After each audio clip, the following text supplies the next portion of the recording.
नमस्कार जय माँ मंगला मुझे चिन्हू मोर आउ गोटे नुआ ब्लॉग आपको स्वागत करुँच आशा कर माँ मंगला ग्रुप आपने समस्ते बहुत भले थे मुझे तो बहुत भले अच्छी खुशी अच्छी तो मो तरफ आपण मानक समस्त को हैप्पी महाशिवरात्रि। तो आज ब्लॉगटी शिवरात्रि उपर ही अच्छी। तो आज दिनटी मुझे कौन करुँची मोर कटिला स्पेशल अच्छी आपण मानी कारण शिवरात्रि रे शिवंकर आज बारात आसबार अच्छी आम कॉलोनी को एटा सब वर्ष आम मैंने एमती ही सेलिब्रेट करूँ कॉलोनी रे। तो मत तो बहुत भल लगे आपण मानक केमती कौन लगे प्लीज मत कमेंट करी कहे। तो चलतु आज आ डेरी न करी मुझे रेडी हो मुझे मंदिर जी चलतु वीडियोटी आज स्टार्ट करदे लेट्स गो।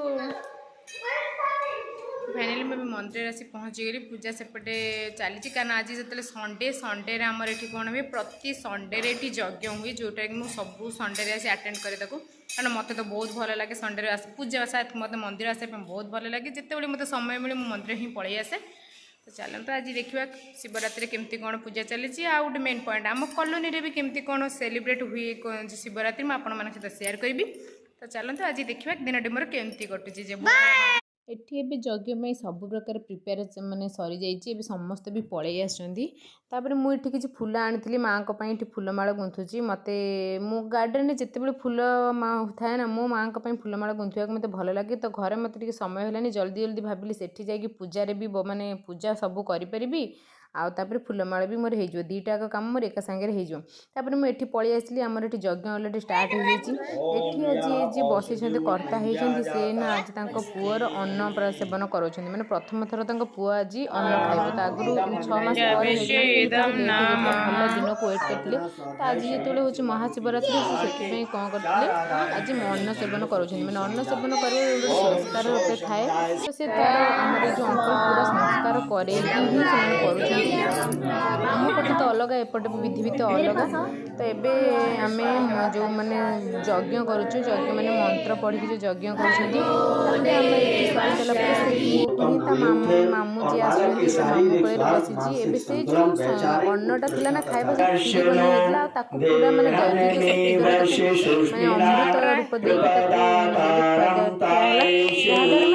सब प्रकार आशीर्वाद मिल गोटे संस्कार रूप पूजा सारी आसला पर ना टायर्ड लगी कारण गोटे 1:30 हो रेस्ट नहीं जाइए। ये 5टा पर आपण मैंने देखिपे केते लोक ये करुँच कौन कि ना मुझे आगू आपको सबकि कहीदे किसी भी कन्फ्यूज रही कारण आज जो महाशिवरात्रि तो आम कॉलोनी रे भोला बाबा का बारात आसे तापर ये बाहागर जमती हुए सेमती ही है कि भोला महाशिवरात्रि सेलिब्रेशन हुए। तो आपण मैंने देखुते भोला बाबा का बारात मैंने सब प्रकार बेश नहीं शिव पार्वती के भेष ये मैंने सब जो सेना मैंने रोचे से नाच भी चली बाबा आमर बसी रथरे कारण बारात जाऊँ ना तो ज्वाई तो जीवे ना तो ज्वाई तो पछरे बसी ये सब बरजाती बारात डांस चली जहाँ को देखा ना सतरे मैंने बहुत भल लगे माने एंटरटेनमेंट गोटे हो जाए। तो छोट छुआ तो यहाँ गोटे फ्रेश माइंड फ्रेश हो जाए से तो बहुत खुशी लगे सब देखिकी मो पिला को आनिकी पलि आसती जिते भी कम था ना कहीं पिला आनिकी पलि आसती ये सब टिके एंटरटेनमेंट देखा पिला माने तो देखिकी सब बहुत खुशी लगिला। आपण मानक केमिति सब जिनस देखिकी लगुच प्लीज मत कमेंट करी कहे। हाँ आपण मैंने जो मो चैनल नुआ ना तो प्लीज लाइक करेंगे शेयर करेंगे कमेंट करेंगे सब्सक्राइब करने को भूलबेनि। एमती मो चैनल बहुत एमती नुआ नुआ जिनस आनिबी भल भल जगह आपण मान सहित शेयर करी। तो एमती मत तो बहुत भल लगिला आपण मानक केमती लगुच प्लीज मत कहे। मो पुओ झील कथा कहूँ केवल माने मु न मु भावुली मु एका जाऊँगी कि देखिपे ये समस्ते कॉलोनी जाक लोक समस्ते उठिकी देखुंट जहाँ ना एत खुशी लगुला देखापी जोटा कि माने बहुत खुशी लगी ये गोटे जिनस जहाँ को ये भाव में ना आम कॉलोनी से सब एंटरटेनमेंट करोले। तो ये जड़े आसी सब पिला डराऊँ मैंने छोट छोट छुआ को डराऊँ मैंने छोट छुआ केमती डरवे देखिकी मैंने डरबार तो मेन उद्देश्य नाला कारण से छोट माने पूरा कॉलोनी एत पैसा देती मैंने से कॉलोनी को पूरा एंटरटेनमेंट कराइबार जहाँकि अन्य मैंने देखिकी एत खुशी होता मैंने बड़ लोक मैंने भी खुशी होगी मैंने नाचुले। तो जहाँ भी बारात आसूँ मैंने बरजाती टे नाची झुमी झुमी नाचबे या पलि आसबे शिव तांडव माने शिवंकर तांडव हम।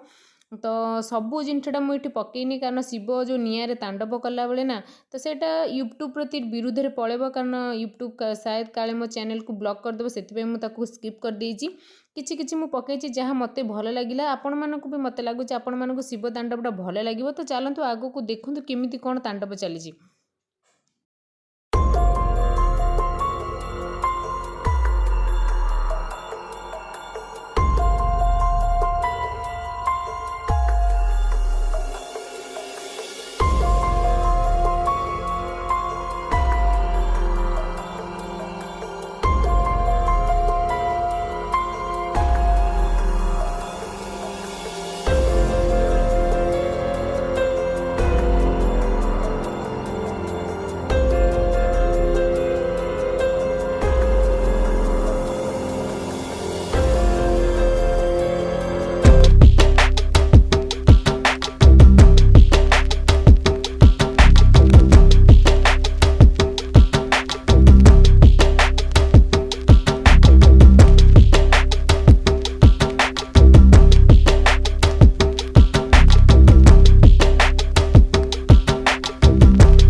ପାରା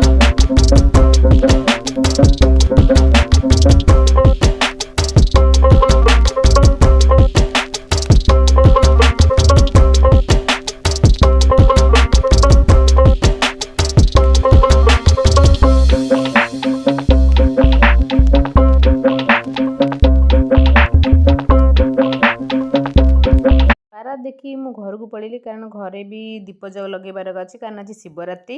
ତାପରେ ମୁଁ ଘରକୁ ପଳେଇ ଆସିଥିଲି, ମୁଁ ବହୁତ ବି ଟାୟାର୍ଡ଼ ହେଇଥିଲି। ତାପରେ ସନ୍ଧ୍ୟାବେଳେ ଯାଇକି ବି ମନ୍ଦିରରେ ମୁଁ ଦୀପ ଲଗେଇଥିଲି, ଯେ ଦୀପ ଲଗେଇ ସାରିକିନା ମୁଁ ପଳେଇ ଆସିଲି। ତାପରେ କାରଣ ଯାହା ବି ଉପବାସ ଥିଲା ତ ମୁଣ୍ଡ ବି ମୋର ଫାଳେ ମୁଣ୍ଡ ବି ବିନ୍ଧୁଥିଲା। ଯାହା ବି ଯେମିତି କରି ମୁଁ ଆପଣମାନଙ୍କ ସହିତ ମୁଁ ମାନେ ଆମ କଲୋନୀରେ କେମିତି କ'ଣ ଆମେ ମହାଶିବରାତ୍ରି ସେଲିବ୍ରେଟ୍ କରୁ ତ ଏଇଟା ମୁଁ ଆପଣମାନଙ୍କ ସହିତ ସେୟାର କରିଛି। ଆପଣମାନଙ୍କୁ କେମିତି ଲାଗୁଛି ପ୍ଲିଜ୍ ମୋତେ କମେଣ୍ଟ କରି କହିବେ। ଯଦି ଆପଣମାନେ ମୋ ଚ୍ୟାନେଲରେ ନୂଆ ନା ତ ଚ୍ୟାନେଲକୁ ସବସ୍କ୍ରାଇବ୍ କରିବେ, ଲାଇକ୍ କରିବେ, ସେୟାର କରିବେ, କମେଣ୍ଟ କରିବେ। ତ ଆପଣମାନଙ୍କ ସହିତ ଦେଖା ହେବ ମୋର ଆଉ ଗୋଟେ ନୂଆ ବ୍ଲଗ୍ରେ। ରଖୁଛି, ବାଏ, ଟାଟା, ଜୟ ଜଗନ୍ନାଥ, ଜୟ ମା ମଙ୍ଗଳା।